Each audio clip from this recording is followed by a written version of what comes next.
At one point, Robert Bryson Hall II, also known as Logic, was on top of the world. He entered the mainstream with his album Everybody, with his lead single 1-800-273-8255 dominating the charts. How did Logic go from performing at the Grammys to rarely even being talked about anymore? Logic was born on January 22, 1990 in Rockville, Maryland. Logic was born biracial, as his father was a black Maryland native and his mother was white. Logic had a rough childhood, as his father suffered from a cocaine addiction and his mother suffered from alcoholism and having mental episodes. One of my earliest memories that I remember was of my dad. He took me to DC and he picked up some chick and they went into this complex and he left me in a car for like 6 hours.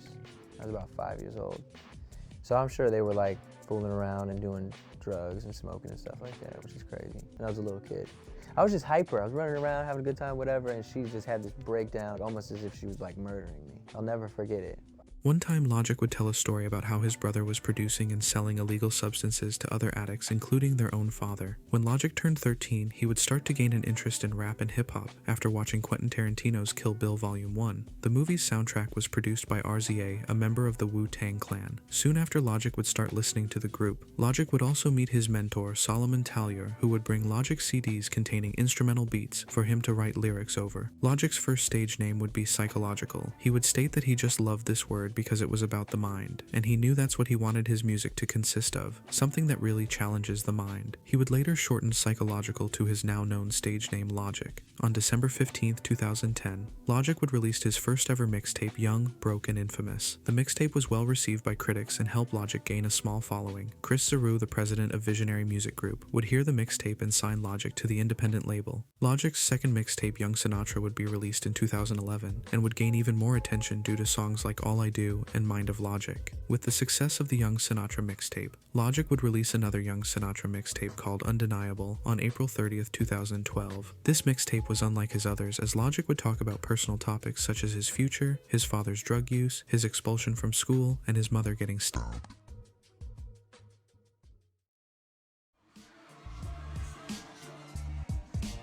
The grind that got me here, sleepless nights, shattered relationships, building a really great relationship with my team, hard work, dedication, persistence, realism, wanting success more than my next breath, and never thinking I'm better than anybody, always being me. In 2013, Logic was featured in the hip-hop magazine Double XL for its annual freshman list. Logic, along with Travis Scott, Trinidad James, Dizzy Wright, Action Bronson, Joey Badass, Angel Hayes, Ab-Soul, Chief Keef, Kirk O'Bangs, and Schoolboy Q were all named the 2013 freshmen after being featured in the magazine. Logic would complete his first European tour and would confirm his fourth mixtape, Young Sinatra, Welcome to Forever, would be released soon. The mixtape was met with critical success, with critics praising the project, calling it a free album. On April 15, 2013, Logic would announce that he had signed with Def Jam Recordings, and that his debut album would be executive produced by No ID.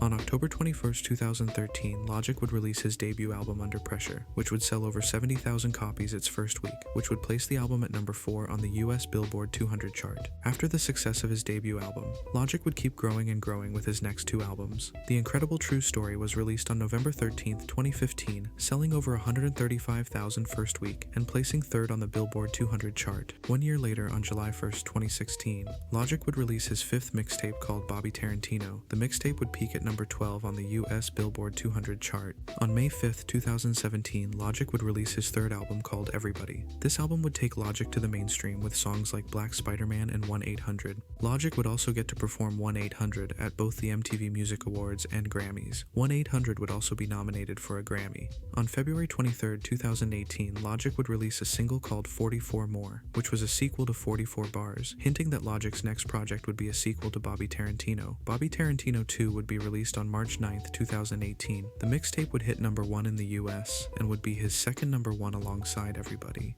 On September 28, 2018, Logic would release his 4th studio album called YS4, or Young Sinatra 4. Once the project was released, Logic would state that he was writing a novel and said that he has written and plans to star in his own movie. But after this album, Logic's next couple projects would gain backlash. And yet he has amassed this audience that just seems addicted to his mediocrity. In a way, I guess you gotta give it to the guy, because he's supremely good at taking better hip hop, pulling anything subversive out of it, and refining it down for audiences that don't have the framework to understand why he's at a far lower creative tier than his contemporaries who he blatantly rips off. Logic, you are easily one of the worst rappers to ever grace a microphone. I'm gonna be honest with you. I don't know what they telling you at Def Jam. Yeah, I know man. you sold a lot of records. Don't do that. I know you fucking There's sell worse out. rappers than I know Logic. you sell out. No, there's not. I know you sell out a whole bunch of tours, and I know just how successful you are. I have to be honest. You are horrible, man. Logic's next two projects, Confessions of a Dangerous Mind and Supermarket, were both met with heavy criticism. Although Confessions did good commercially, many thought the album had weak or cringe lyrics and focused too much on addressing the haters, while Supermarket saw Logic taking a step back from rap and creating more pop rock songs for this album. Supermarket was also a tie-in for Logic's new book of the same name. While the book was a New York Times bestseller and was received well, the album was hated by most listeners. On July 16, 2020, Logic would announce that his seventh album would be a sequel to his Under Pressure album called No Pressure. The album was released on July 24th, and Logic had a listening party on Twitch as he would sign a deal with the streaming site. Logic would get emotional on stream, thanking his friends and fans for supporting over the years. I hope you guys can understand why this is my last album for me. I put my heart and soul into it. I love you guys. Oh, man. Sorry. On March 20th, 2021, Logic would announce his second book, which would be his autobiographical memoir called This Bright Future. The book was number 4 in nonfiction on the New York Times bestseller list. Logic's retirement wouldn't last long, as on June 18th, 2021, he would release a song called Intro. On July 30th, 2021, Logic would release his 7th mixtape, Bobby Tarantino 3. On June 17, 2022, Logic would release his 8th album, Vinyl Days, which was met with better reviews than his last albums. Logic would also announce that he would be leaving his deal with Def Jam as he wanted to be more independent. Logic's most recent album, College Park, was released on February 24, 2023, and was also met with positive reviews. A lot of people would say that Logic had a major downfall, but I think he wanted this to happen. I don't think he enjoyed being in the spotlight and wanted to go back to having a low profile. Logic seems to be happy at where he's at. He's stated that he enjoys being a father and husband more, and that music isn't as important to him as it used to be.